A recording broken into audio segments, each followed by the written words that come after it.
What's going on, y'all? KMBest here, your favorite 69th ranked Marvel snapper, here with the top decks for you to play to Infinite and in Infinite. Let's start with the deck that I consider number one with a bullet. That is Thanos Lockjaw. I consider this the best deck in the game. I consider this maybe the only good deck in the game at this point.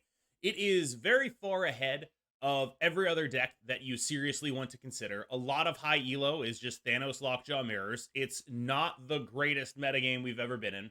And the major reason for this is the card Blob. And Blob right now, as basically every other major stat stick in the game has been significantly nerfed, is the strongest card in Marvel Snap, probably. Now, what do I mean by that? When I talk about Blob being the strongest card, I do mean like in a Thanos shell where it is usually like a 6, 40 or something along those lines. Yeah, there are those qualifiers on it.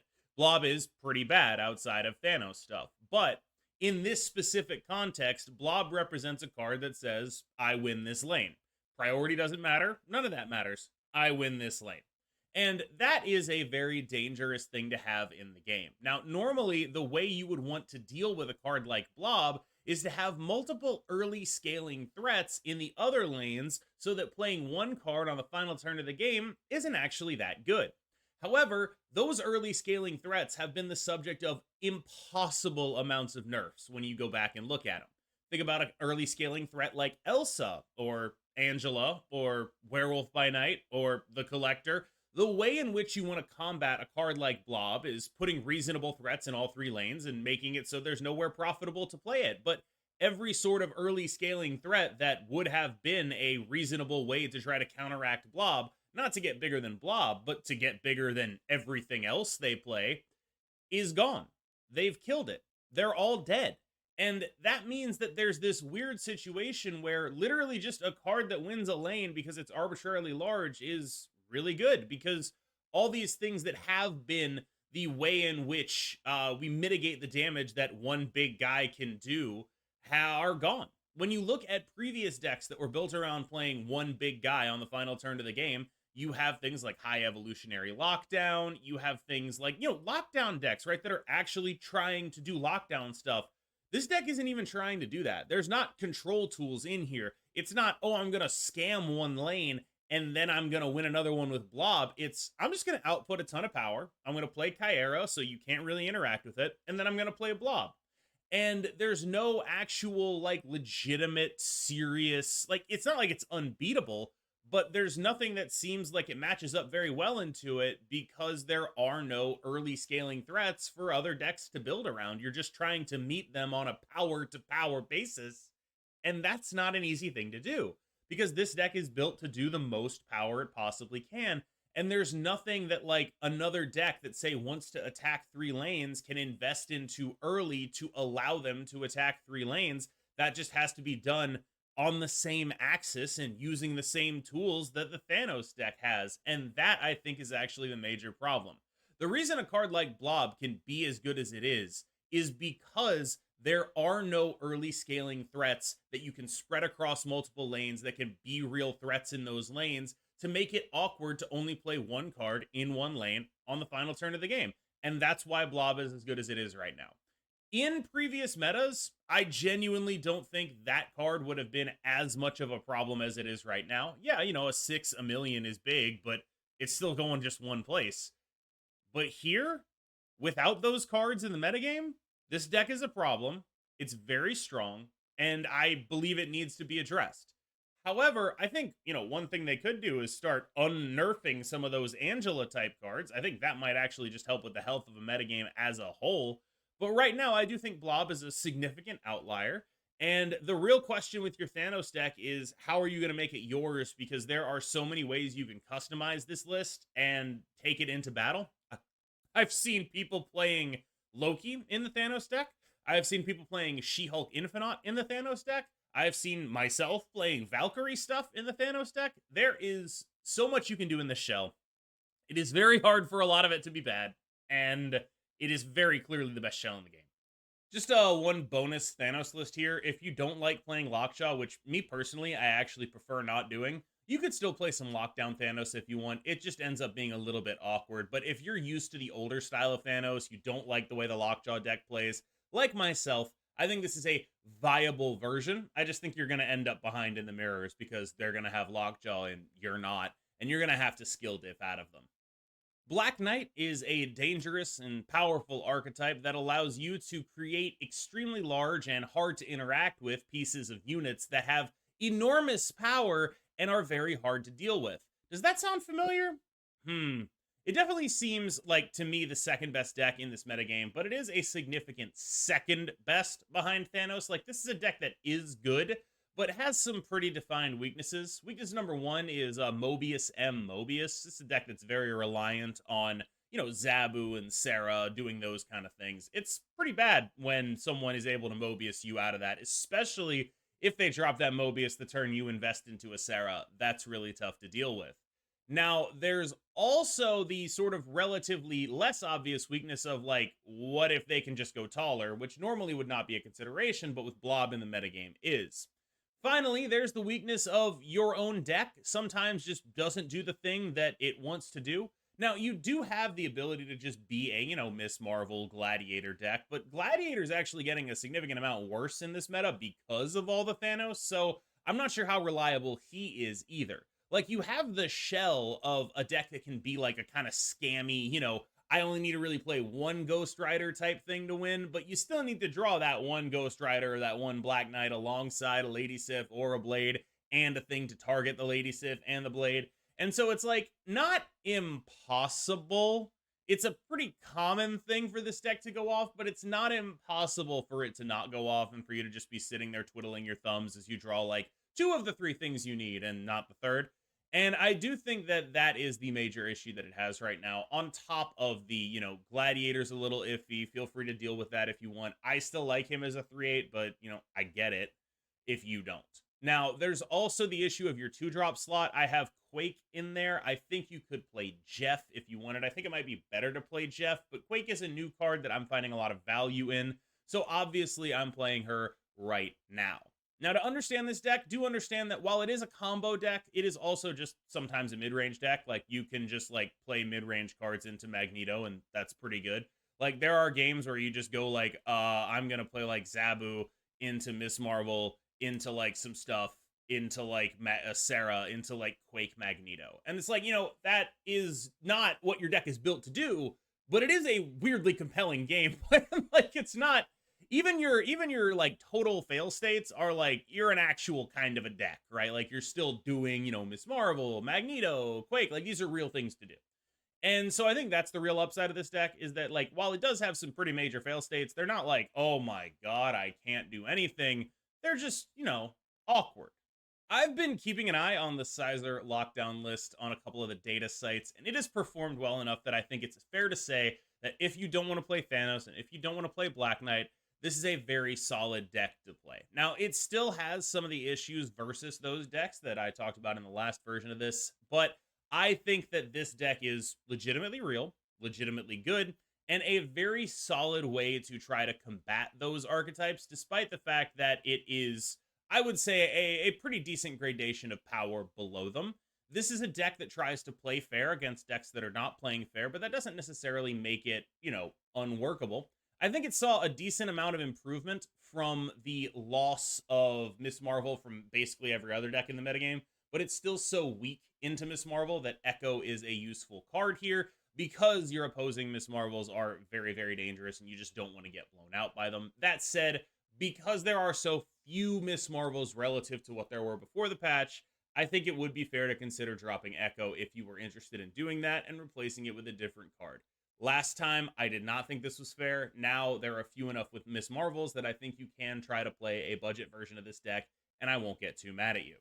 Now, this deck is, I think, to my mind, as most decks are, worse than Thanos Lockjaw. And that is just kind of what you're going to have to deal with. Although, you can do some very fun Negasonic snipes on that Lockjaw if you get the read right, but it's a tough thing to ask as your main game plan in the matchup, and a lot of the time, they are just going to be able to run you over with pure power. You are going to need to play very smart in those matchups. It's going to be a lot of you need the Storm, you need the Alioth, and it's hard to get the Alioth on if their game plan is really rolling. And so it's a hard matchup to like find the exact specifics of how your game plan comes together in.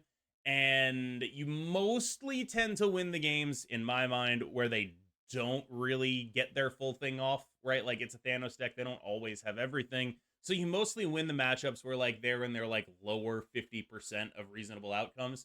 But that's fine. Like it's not, my favorite thing ever, but it's fine because Thanos has so much variance in terms of what its actual outcomes are. I do think that this is a solid deck to play. I don't think it would be my number one recommendation, but I think at this point we all know what my number one recommendation would actually be.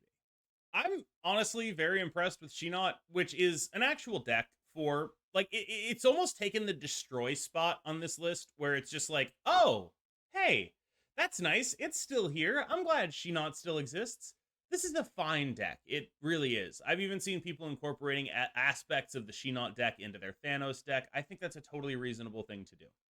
This deck is good. It's just good. It's not great though, and a lot of what it does is done easier by other decks, although I will say this deck gained a lot from two recent metagame developments. The first, there's a lot less Loki. And Loki was a deck that played Snowguard. Without Snowguard all over the meta, this deck is actually a lot safer going for its magic plays. The second is that Quake came out, and a lot of people that were playing Legion are now trying out Quake. And that means that, once again, there are no answers to magic in a lot of those decks. This means that this deck is now able to operate with relative impunity. You're still going to run into things like Legion and Snowguard, but you're going to run into them at a bit of a lower level right now than you were a week ago. And I think that's a really good development for the She-Naut archetype.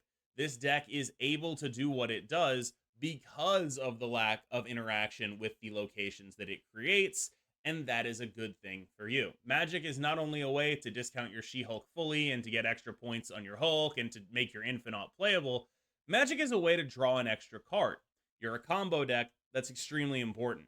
You need to, when you do your Magic thing, actually have your combo ready. A lot of people will retreat, I count myself among them, if they're dead to the full combo, but sometimes you won't have the full combo and people won't retreat, and then you're going to feel pretty dumb. Magic makes this a little less likely by drawing you that extra card, getting you closer to She-Hulk plus Infinite, She-Hulk plus Hulk, etc.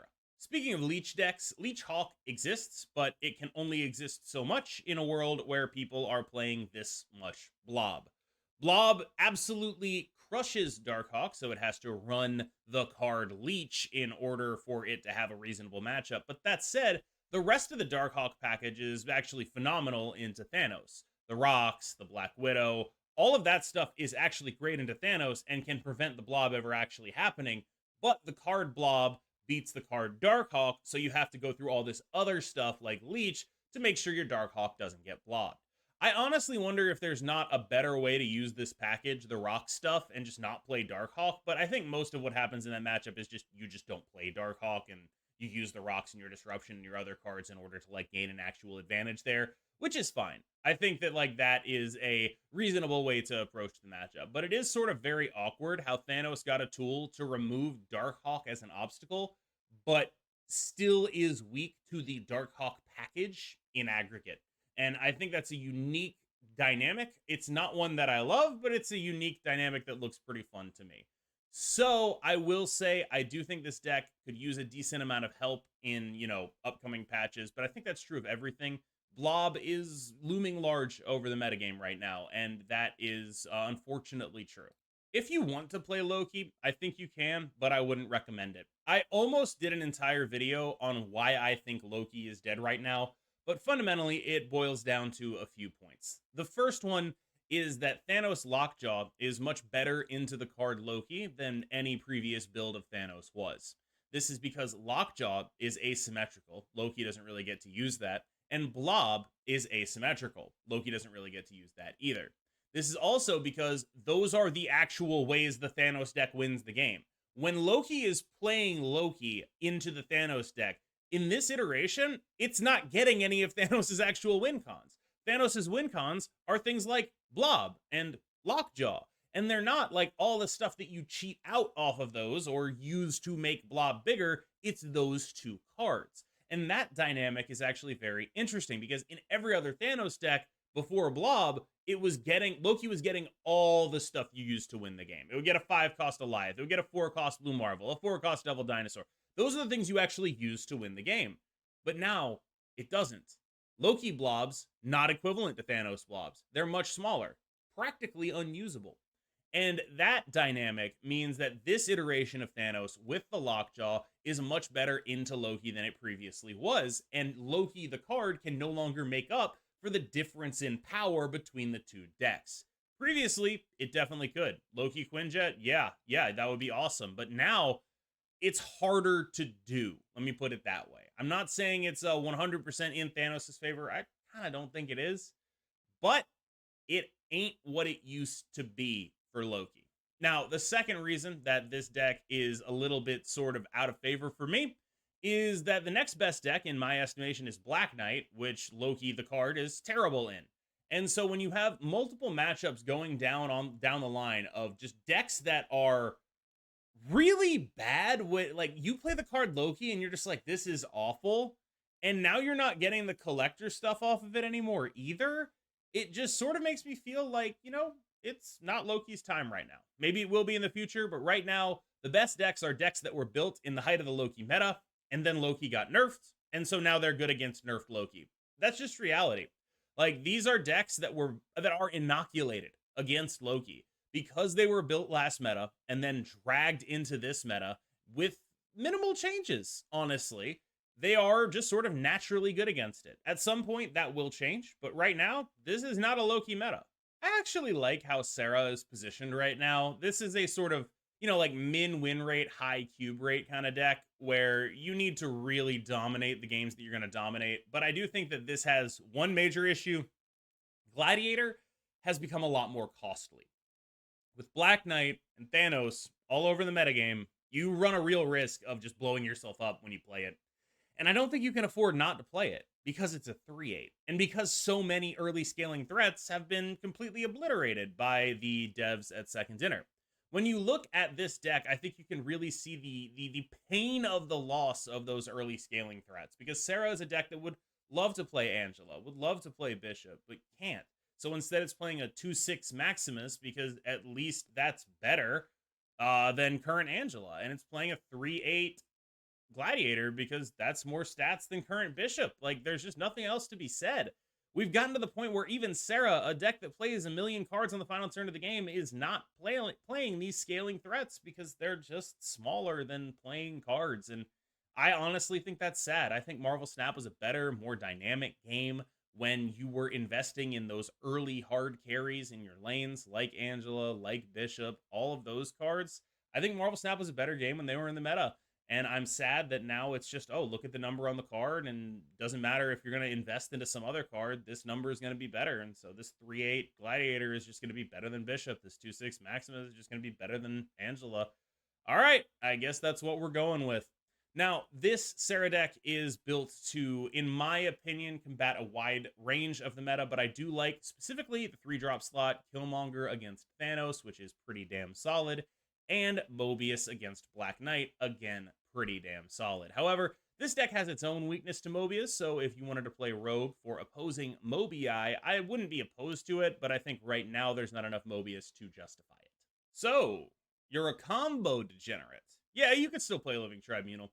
I think this deck is actually a little bit more well-positioned than it was previously because of all the people doing weird Thanos stuff. Like, I actually have a sneaking suspicion this deck suddenly got playable again because of the just drastic amount of Thanos that we're seeing. However, there are like some potential Magneto issues. There are like some potential, interaction issues that people are still playing the tech from last meta. But last meta, people were playing Enchantress and Rogue, sometimes in the same deck, and Mobius. Like, there was a very high level of all of those things. And I think that's mostly died off from what I've seen. So I'm a little bit interested in this. I'm putting it in the honorable mentions category, but I do think that something cool could come out of this list, and I do think that this would be the opportune time to play it outside of when I first made the video on it, probably.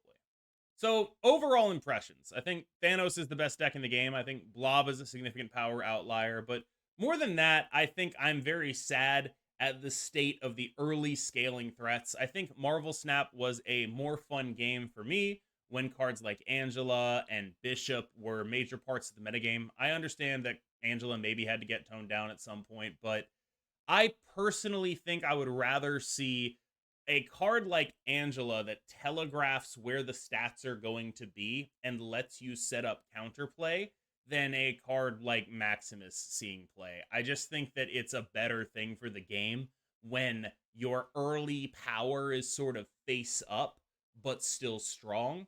And I think that they've done a lot of damage to those kind of decks, and that's why we're seeing high curve cards be so relevant. The first of these was Miss Marvel, who, as a 4 cost card, is generally not where you look for the most efficient stats in the game. It's been a while since that's been true. And now we have a 6 cost card that's like the most efficient stats in the game. And it's hard to punish that because you don't have any real way of getting unfair stats on all 3 lanes anymore. And I'm not sure that's something, it should always be true. I think maybe this could just be me expressing a meta preference, but I am a little bit, sad about it. Bring back my girl Angela. Thanks for watching. I've been KMBest. You've been phenomenal. I'll see you in the next one.